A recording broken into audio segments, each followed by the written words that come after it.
Hello, family. It's Pastor George, your pastor of stewardship, finance, and community engagement. Hey, what's going on with these gas prices?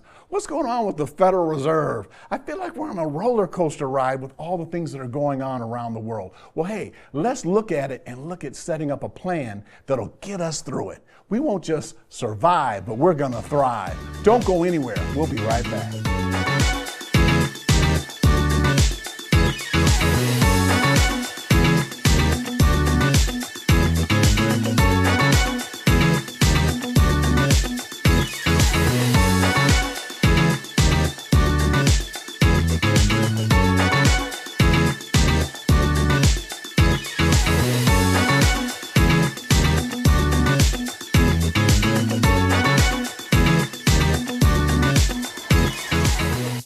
Hello, family. Pastor George here. Just want to let you know you made it. Hey, we're going through this year, and isn't time just flying by? Just type in the chat if you think time is just flying by. So what I want to do is I want to do a check-in and then also a review about how things are going so far this year. Because, you always have to sit down at least once a year and look at how things are going and then what changes you have to make in different areas. So let's start off with just SET-4-LIFE. We started off this year. Last year, we were at my house. This year, we started off in a new set. Howdy, guys? I just love the set. I had to look around behind me look, my kids are not running around behind me like they did last year and all of that. So, hey, it's been a blessing. But let's talk about shows. There's some shows I think that you want to look in our playlist that may bless you. As a matter of fact, I know they'll bless you. We start off the year by coming in hot.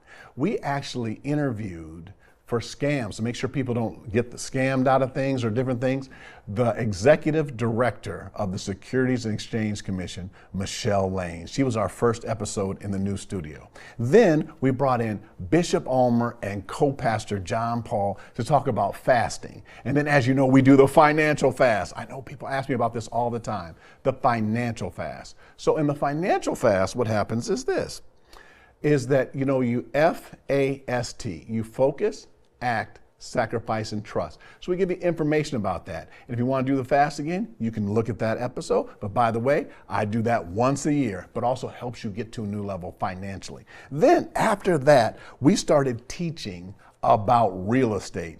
We did everything, I'm going to say under the sun, but we talked about real estate. We also brought in our co-host, Danette Wilkerson, our real estate guru, and we talked about real estate. And we did a very special episode I'm going to talk about later. It's called Don't Sell Grandma's House. And by the way, we talked about real estate in these areas, and I'm going to give you some updates about it. That's how I'm going to give you some updates. I'm going to give you some updates about it. Then also we did Rites of Passage, about a way about learning and then also raising boys to men, and we did that. Then we brought in, again, I introduced him this way. I said, he's not overweight, but he's a heavyweight.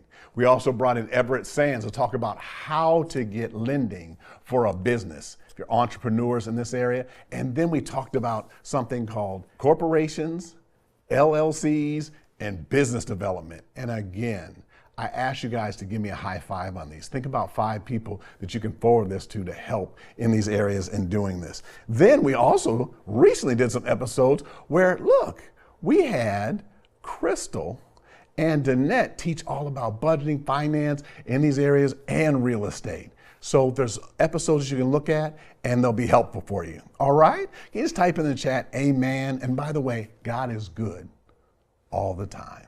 So I just want to let you know that. One, type that in the chat, but I want to tell you what we're going to talk about today. I'm going to talk about wealth management 101. There are 3 systems that operate at all times. That's right, 3 systems. The first system, I'm already smiling, is God's system. That's built on giving and receiving. God gives, you receive. Second system is the world system. That's built on borrowing and lending. And then the third system is your personal system and economy. That means how well you're doing. So we actually at SET-4-LIFE teach you how to manage in all 3. And we want you to do that to glorify God. Can I have an amen? So in the world system you're seeing right now, there's just different things that happen. And then people say, gosh, how do I do this? What's going on politically? What's going on with gas prices? What's going on with my personal debt? What's going on with my family finances? These different areas. And you're trying to figure out how to manage them. So what you do is you prioritize them. and you put God first, and then you manage them. So I'm going to show you how to manage them. And I'm going to call this quite simply, Wealth Management God's Way 101. There are 3 issues that we see, that challenges that people are saying right now all the time. Number 1 is inflation. Inflation means that prices are going up. So you see that right now with gas prices right now. Type in the chat what you're paying for gas around the country. I was in Florida recently and gas was like $4.50 and everybody was complaining. I said, by the way, it's like almost $7 here in Los Angeles. So you understand that it's like, I would have brought it back with me on the plane, but those TSA, man, they wouldn't let me on with the gas. So what happens is you're seeing that. The second area that you're seeing is the Federal Reserve is raising interest rates. So you're seeing how interest rates are going up. And then the third area that you're seeing is, unfortunately, in the area of prayer is about wars. I think right now what's going on in Ukraine, I don't know if they thought that was going to last a couple weeks, but it's obviously not. But it's having an effect on these areas. So number 1, we want to pray about it, but then also we want to look at how we're going to manage our finances based on these things. So let's first of all talk about inflation. So inflation means that you have a lot of dollars and there's a limited supply. It's like supply and demand. So I'm going to use Hawaii, for example.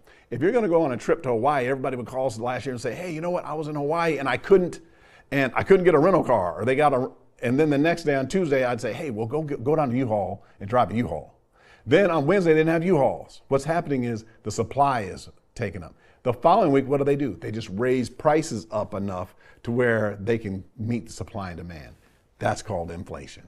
So one of the ways with inflation that we also want to combat inflation is that you look at that with gas, at least, is you kind of have to look at it 3 ways. Number 1 is start looking at EV vehicles, so you're not using as much gas. Second is drive less, or third, buy gas companies. That way you receive the stock prices, and then also there's dividends and things like that. You see, we want to start looking at things holistically in that area, because the challenge is when they raise interest rates, if we don't have a budget, or if the inflation's high and we don't have a budget and we don't have certain things in financial order, then we just have to keep paying things without having a long-term solution. So we want to do that. Number 2 is, quite simply, is the Federal Reserve is raising interest rates. So what they're doing is they've raised interest rates already 3 times, and then they just recently raised it the most they've raised in a very long time. So just follow me. 0.75 or 75 basis points. So what they're doing is they're raising interest rates. And then because what they're trying to do is they're trying to slow the economy down. So the Federal Reserve is trying to slow the economy down, and that means tame inflation. So they want inflation to go down to historic rates. Like you saw those big numbers that came out, like they say it's like 8% or things like this. So now they want it to come down. So what they're doing is they're raising interest rates. So what will happen is, this is the challenge. What will happen is that you see how home values have risen. So now that should slow that down, because it's going to be harder to refinance, or it'll be more expensive. But see, this is the tough part about why we want to have money management skills, and why I want to walk into that in a moment, is that right now when they raise these interest rates, it's really affecting, in the California markets, houses above 1.5 million. The ones that are below, those are still going very fast. The days on the market are still low, because unfortunately you got people that got AC. Pastor George, what's AC? Is that air conditioning? No, that means all cash. People that just literally all cash buyers. It's because they've been waiting on the sidelines for times like this when things slow down. I'll repeat it again. They're waiting on the sidelines for times like this to go in. We've done seminars over the years of buy Inglewood and get a down payment, start saving, start getting in position to do this. And I'm going to walk through mechanics later to get yourself in this same position. But there's people that look for when there are times when things are down, and then they're able to do that. But we want to look at how we can use this as an opportunity, not a disadvantage. And then also, I already told you, number 3 is we're going to pray about what's happening in Ukraine. I'm going to say Ukraine, and just we want to we've been praying before the pandemic, all during this and everything, but there's a special area of prayer that we do for what's happening overseas, Europe, Ukraine, and in those areas. So those are the challenges. So Pastor George, what is the solution. Before I go to the solution though, we also want to look at what position are you currently in. Right now I'm going to show you a slide. So there's a slide that I have, it's called the 5 levels of being. So I want you, one, to look at you, and then also I want you to start thinking about your family. So level 1 is struggling and sinking. That means the inability to pay your current bills. So are you struggling and sinking? This next level is steady. You have just enough to pay your bills. But if something snaps, crackles, or pops, then you fall down to struggling. The next level is solid. That means you've been working somewhere for a little while, putting in the 401k, taking a vacation, different things like this. That's solid. Now, by the way, you can be giving on all these levels, but solid, and then also just consistently doing it and doing that. Then surplus. Somebody say extra money. That means you just have extra money. You're doing good. Typically, you also own a business. And then the highest level, service. Amen. Service is you're not even thinking about, you're not even worried about finances. You're just doing whatever God puts you on this earth to do. Why are we talking about this right now at this time? Is that let's look at what position you're at right now. 1, 2, what position are people in your family in? Because we all want to go up together. 3, all the people that you hang around, not all the people, but most of the people that you hang around with, your friends, what level are they at? And then let me ask you a question. How do you, your family, and your friends get to the next level? If you're struggling, how do you get to steady? If you're steady, how do you get to solid? If you're solid, how do you get to service? And if you are surplus, how do you get to service? We want to move up 1 level. I'd like everybody to give me a high five. That's right, you can touch your screen, it's okay. We got to start being more interactive, and guess what? I'm even doing social distancing, even though I think that all fell out of style recently, but anyway, I'm still doing that. I'm going to hold 5 fingers. So what you want to do is you want to have a 5-step plan, and I just want to make sure that we go over that. So number 1 is this. Number 1 is income. Where does your income come from? Because before the pandemic, it may have came some way, but then now we want to look at how is our income coming? And there's something called active income. You're working, and then you do it. And then I'm going to use a word, passive plus. Like some people say there's something called passive income, but you know what I decided after the pandemic? There's no such thing as passive income. You still got to do something.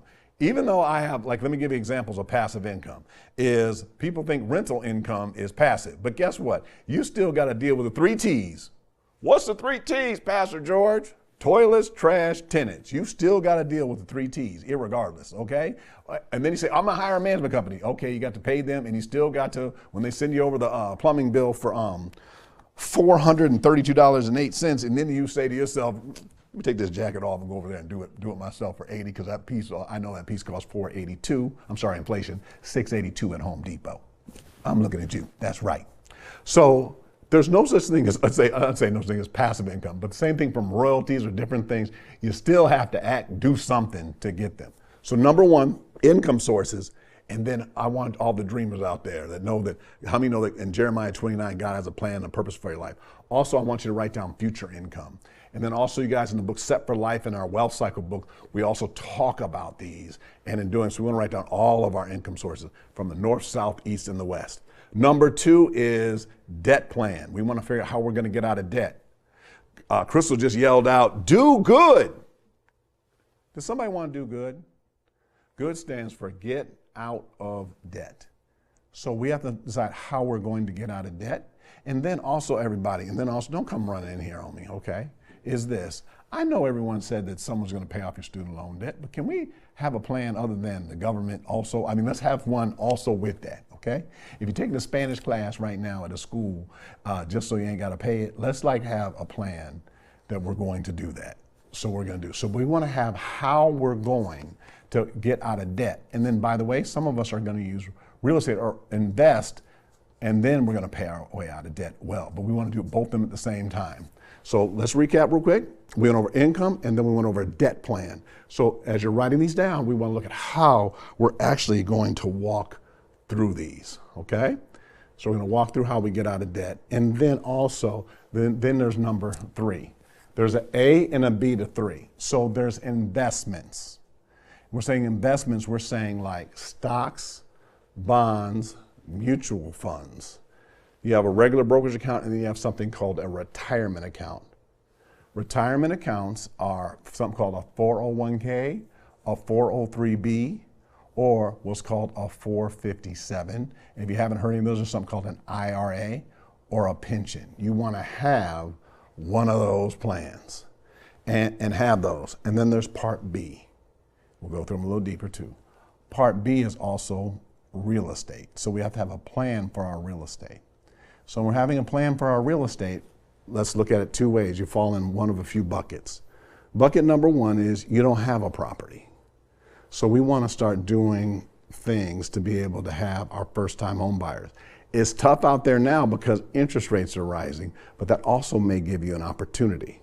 We do whole sessions on this, but I just want to say this again.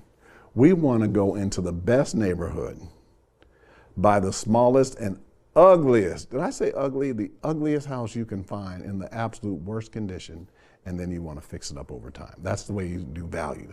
Otherwise, you can just buy the best house in the best neighborhood and do all this, but if you can afford it, then that's what you should do. But I'm saying first-time home buyer. I'm going to say it another way that a Negro poet once said, you got to get in where you fit in. So I think that we're sitting there saying we got to find this perfect location, this perfect property.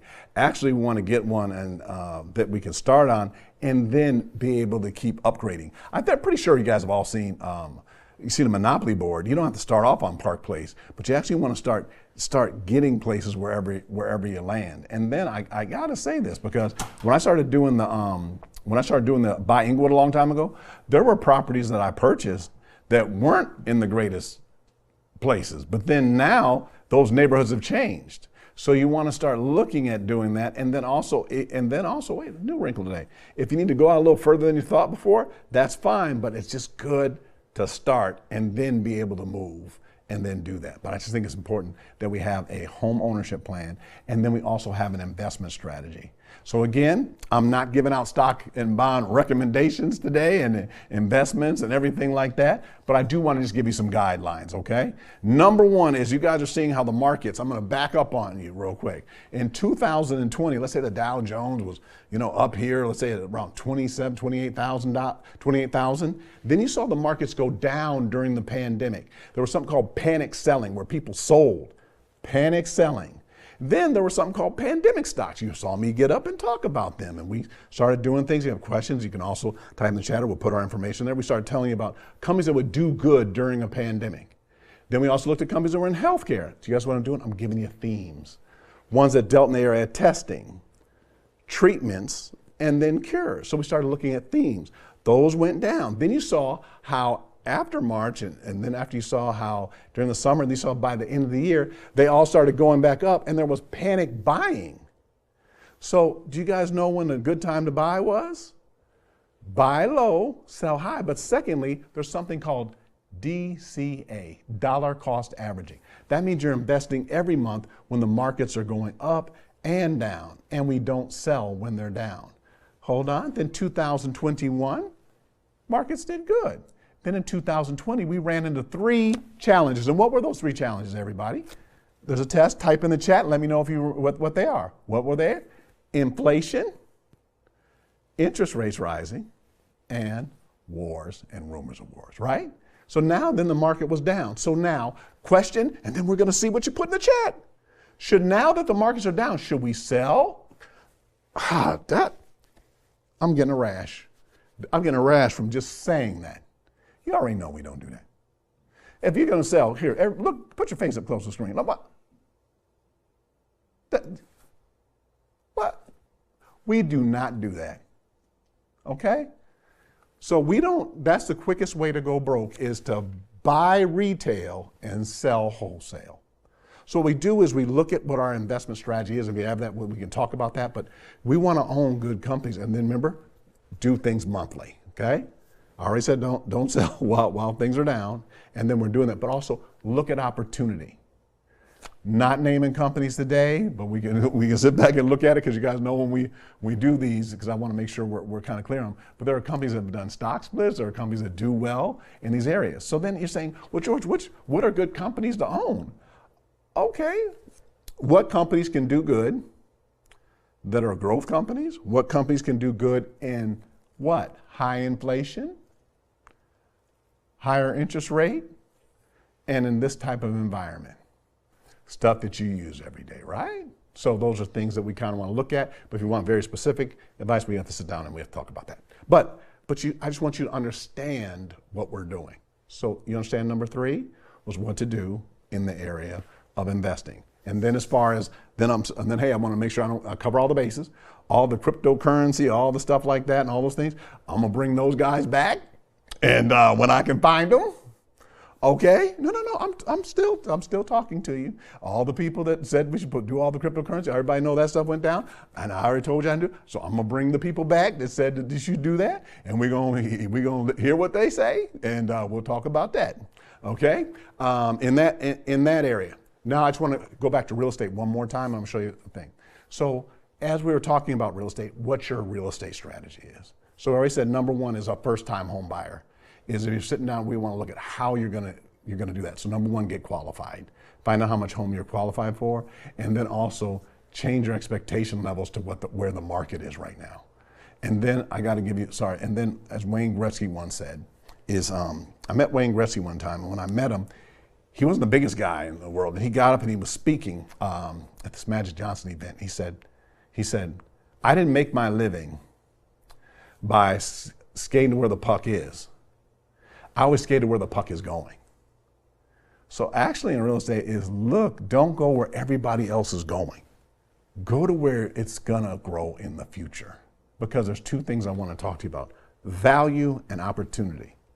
So when you're looking at real estate, value, opportunity, not just what everybody else is doing. And if you don't have top dollar, don't reach out and don't overstretch. Because if something happens, you don't want to be in that situation. You want to be in a situation where you can go and then work things out as you're going along, okay?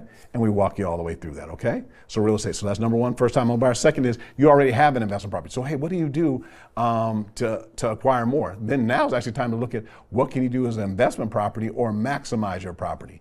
We already get these ADU, ADU stands for accessory dwelling unit. So that means you're putting another property on your property, like that you can use to rent out, also transferring, doing certain things in your garage. But just start looking at different things you can do to the property. I'm gonna do a whole series on this, Don't Sell Grandma's House, because this was a 1,000 square foot home on a 6,500 square foot lot. And they had a garage that was in the back. And I said, I would have knocked that garage down and put up a duplex. And then you know how they have that cement and they put the little AstroTurf in the middle of it? I'd have put 2 EV chargers in there and I would have rented out all 3 of them. And then they say, well, Pastor George, do you guys understand what I'm talking? I'm not talking about buying, selling. I'm talking about strategy.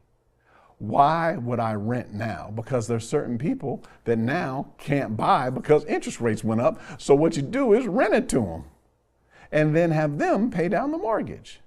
You see, I just want you to look at the other side of the coin. You remember how we said earlier, like with gas prices, like you should own the gas companies. Own the source that's doing it.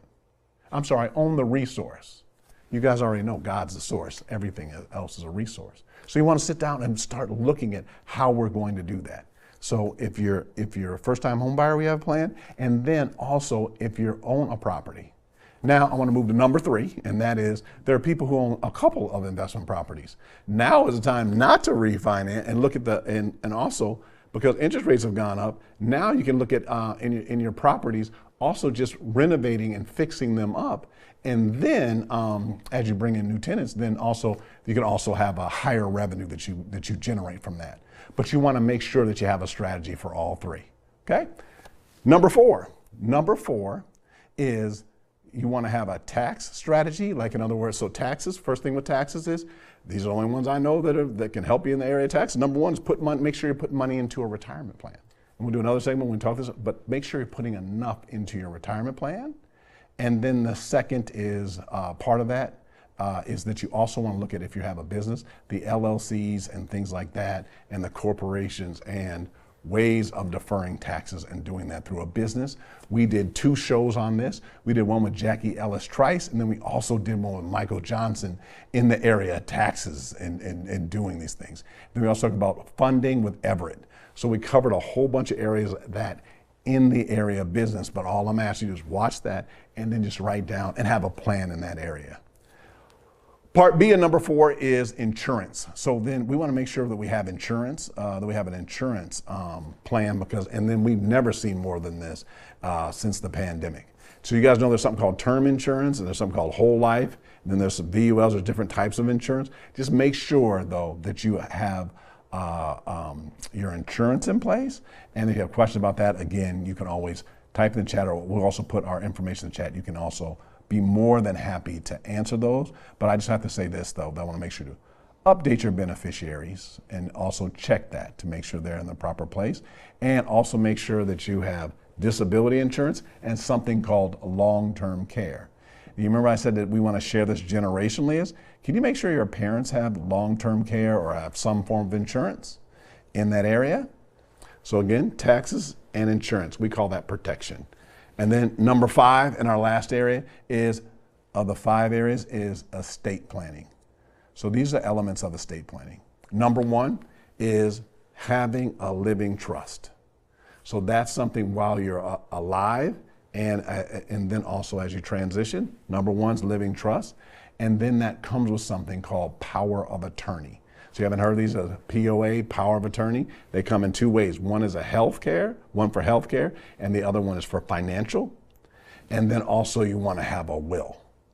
So these are the 2 things. Remember I said at the very beginning, make sure you have these, but then also, can you check with your friends? But before you check with your friends, check with your family, because if you don't, I got to use a swear word. I'm so sorry, I got to swear. I'm here at the church, I'm going to swear. Probate. You do not want to do probate. Probate costs 2 things that you don't want to do. Time. This takes years. Also, by the way, people ask me how long probate was. It used to be 2 years. That was before the pandemic. And then when they shut down, so we don't know how long it is now, because it's still in process, so we won't even know. We don't even know that now.